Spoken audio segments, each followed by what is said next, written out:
రాజా రాజాధిరాజాధిరాజా పూజ చెయ్యాలి కుర్రగారు పూజ రాజా రాజాధిరాజాధిరాజా పూజ చెయ్యాలి కుర్రగారు పూజ నిన్న కాదు నీరు కాదు ఎప్పుడు రాజా నిన్న కాదు నీరు కాదు ఎప్పుడు రాజా కోటలేదు తేటలేదు అప్పుడు రాజా రాజా రాజాధిరాజా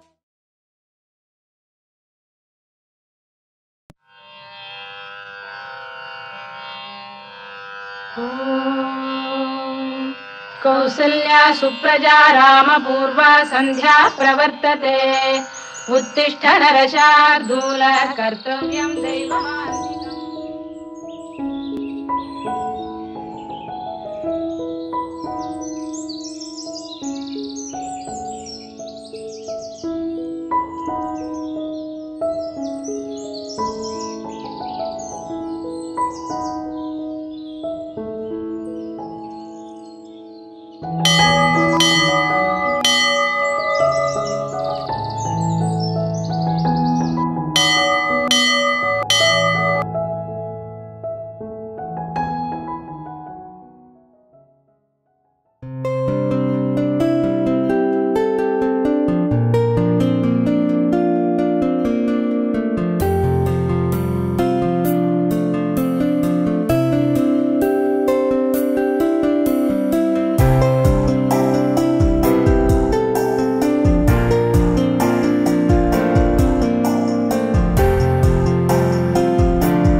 నువ్వు గుడికొచ్చావా? చాలా ఆశ్చర్యంగా ఉంది. అలాంటి అద్భుతం జరిగింది. అనుకున్న సీఏ టార్గెట్ రీచ్ అయినట్టున్నావు. ఈ సలహాలు పాటించటం అవ్వకుండా ఉండటం అక్కడ చాలు చాలు, ఆకాశానికి ఎత్తించిన చాలే కానీ వెళ్దామా ఇంకా? వెళ్ళమ్మా.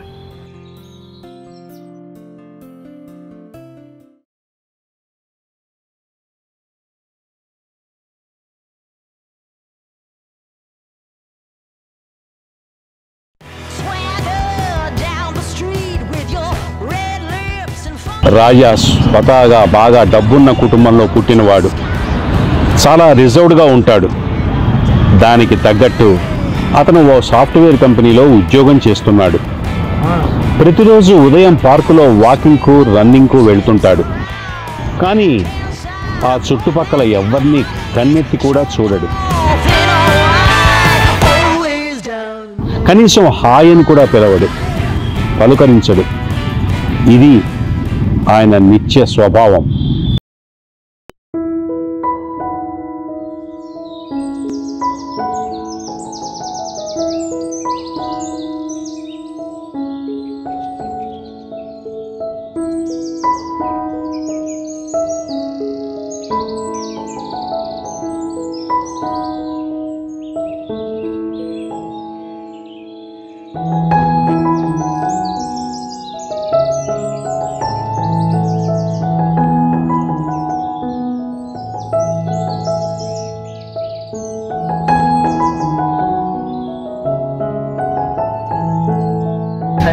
హాయ్, ఎలా ఉన్నావు రాజా?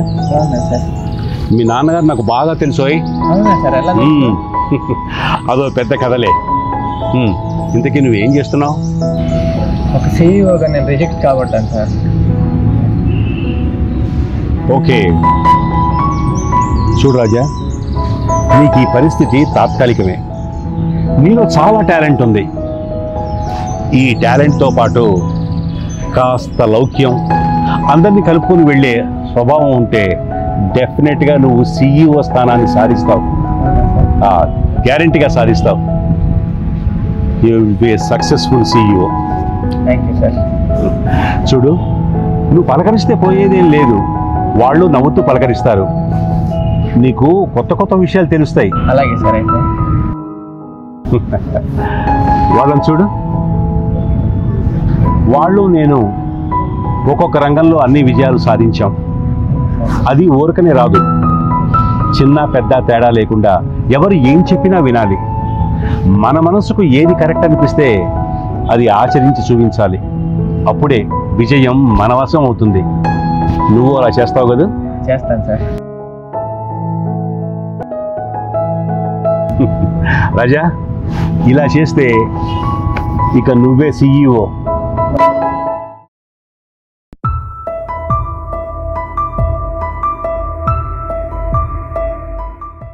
అండి రాజా అండి మీరు? అవును. మీ గురించి వెయిట్ చేస్తున్నాను. రూపా కలవకుందండి మిమ్మల్ని. కలుస్తలే.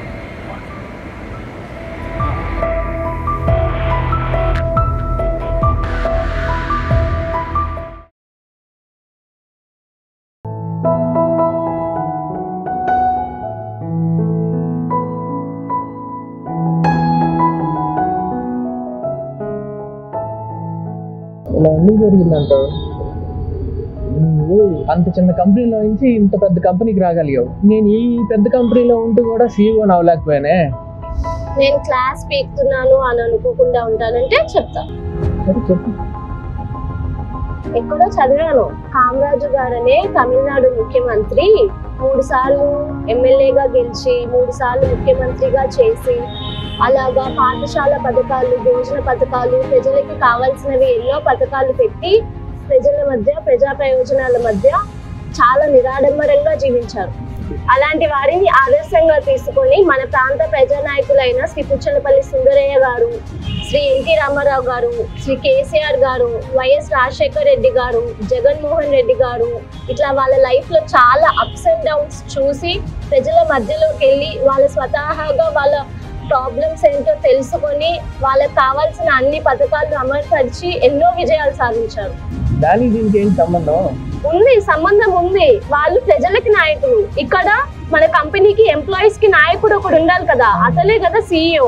మరి CEO కి కావాల్సిన ఇద్దరి పర్స్పెక్టివ్స్ వేరైనా మనకుండే ఎయిమ్ ఒక్కటే కదా.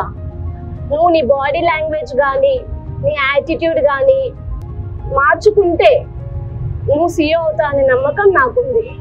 అంతెందుకు, నార్మల్ గా నువ్వు మనస్ఫూర్తిగా పెడితే, ఒక ఎగ్జాంపుల్ చెప్తాను. డాన్ డెస్టు అనే వ్యక్తి ఒక చర్చ్ని, కెథెడ్రల్ ఆఫ్ చర్చ్ ని నిర్మించడానికి ఎంతో కష్టపడ్డాడు. అది ఇప్పటికీ అవుతుంది. అది ఆయన మనస్ఫూర్తిగా పెట్టారు కాబట్టి నువ్వు అది పెట్టగలిగితే నువ్వే CEO. ప్రజలకి ఇన్ సెన్స్ ఎంప్లాయీస్ కి ఏం కావాలో తెలుసుకుంటే నువ్వే CEO. ఖచ్చితంగా ట్రై చేస్తా. 100% ట్రై చేస్తా. All the best.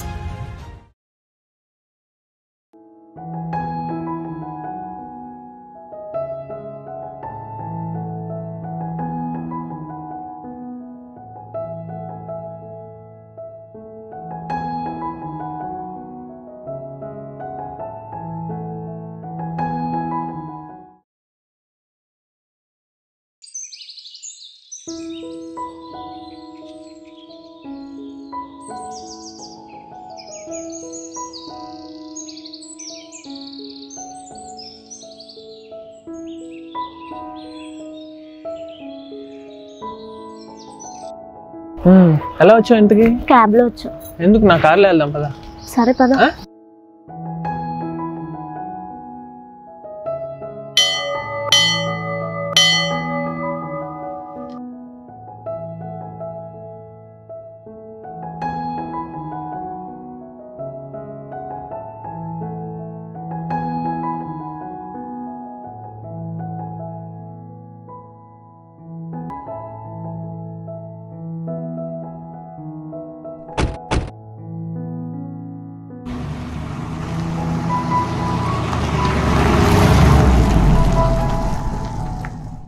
అనేక కోట్ల జీవరాశులలో మాట్లాడగలిగే జీవి ఒక్క మనిషి మాత్రమే.